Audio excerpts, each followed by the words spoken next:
Now we meet another exceptional young South African, Brandon Valjalo. Brandon burst onto the professional skateboarding scene at the age of 14, winning the SA Championship and the Kimberley Diamond Cup. 13 years later, he is a two-time Olympian with many other accolades under his belt. And he says he's just getting started.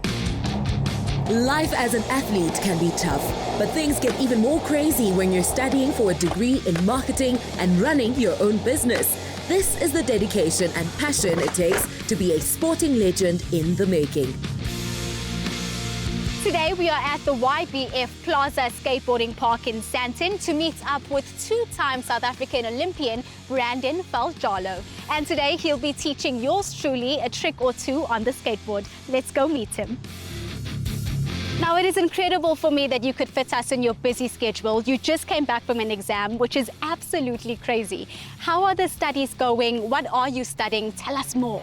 Yeah, so I finished my final finance exam today. It's been kind of stressful these past few weeks, but I think that this marketing degree is only going to be able to help me a lot more in promoting my own personal brand and actually understanding what it entails to run my own business. Do you think that being in school interferes in any way with your skateboarding career or vice versa? Yeah, it all comes down to time management skills. So I would wake up a little bit earlier every single morning to kind of just focus on my university work. Once I get it done and out of the way, I have the rest of the day to be able to focus on my career and focus on my skateboarding and training and working on specific tricks. So I don't think it actually does limit me in any kind of way. It all comes down to actually just figuring out how to manage my time a lot better.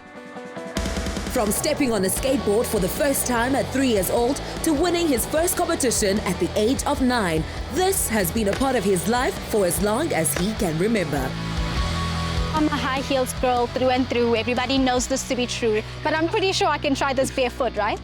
Most definitely. If you want to wear your high heels for style, you can, but it's just going to add that difficulty factor. The judges might give you a better score for sure if you wear the high heels. But yeah, for safety, you can definitely do it barefoot. All right, so I know you're super enthusiastic and you want to give it a shot. My first thing is always trust the process. Okay.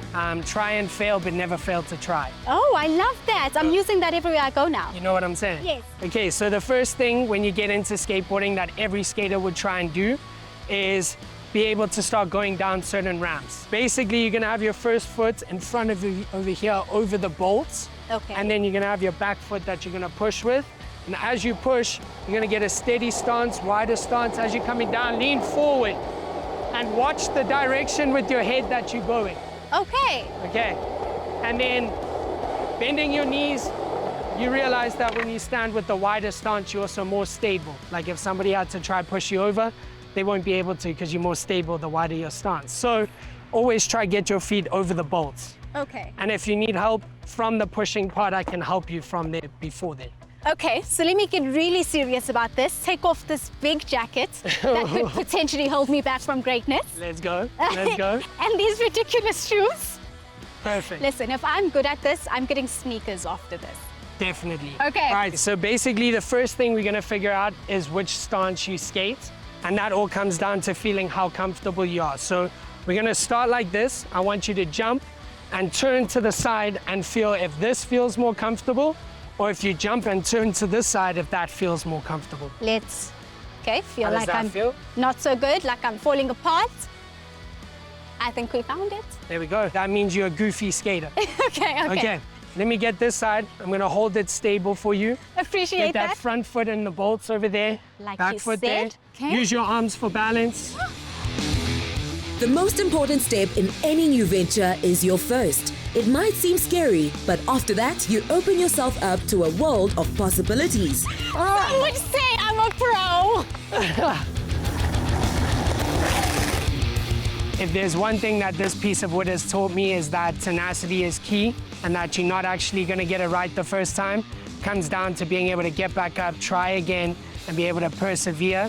And then you use that trial and error to be able to figure out how you can do it perfectly. So the more time you put into it, the better the results are gonna be. Brandon's efforts have borne fruit. He's won numerous competitions, making him a South African national champion, world youth champion, and an African continental champion. Obviously, competing at the Olympic Games is the pinnacle of all kind of sports, and it's the highest level you can get to. And obviously, representing South Africa and my country and my people is a dream come true and an honor, to say the least. The two experiences differ a lot, especially because Tokyo was during the COVID-19 pandemic, so that meant that there was no spectators at all allowed at the venue. And then moving into Paris, it was a whole different environment, a whole different atmosphere. It was in the city of Paris, so it wasn't in the stadium. So it felt like we were really in the heart of Paris, there by the Place de la Concorde, which was such a beautiful location too. And I had all my friends and my family there supporting, and it felt like it was a really amazing experience to be able to feel the environment and the atmosphere of a real Olympic Games. I call it a real one, but my first real experience of a crowd like that watching a skateboarding event. And I think that the course was also built in a way that was way better. And I felt like my overall performance in Paris was better, which helped me move from 18th place to 12th place in the world after the Paris Olympics. In these next 5 years, I definitely still think I'm young enough to be able to focus on the 2028 Olympics. I also want to be more integrated in the community, so I want to go to more underdeveloped countries around the world, not just India, but also throughout the whole of Africa, and be able to work on certain programs that can let skateboarding have its heartbeat around the world. So I think that's what I'm really looking forward to, and really giving back to skateboarding, which gave me this life that I'm actually so grateful for. And for the young rising star watching the show today, what words of encouragement do you have for them on this Youth Day? For the up-and-coming stars, I know that they're right around the corner. I can see how hungry and how motivated they are. And I think what it comes down to is just trusting the process, you know? There's gonna be days that are harder than others. There's gonna be moments that you're feeling like you failed, but you're actually still gonna have to persevere. But at the end of the day, if you trust the process, you will get there. It is not every day that one gets to spend time with an Olympian, Mzansi, but when you live in a diverse, multicultural rainbow nation like ours, it is clear why skateboarding champion Brandon Valjalo represents the very top tier that our nation has to be proud of this Youth Day.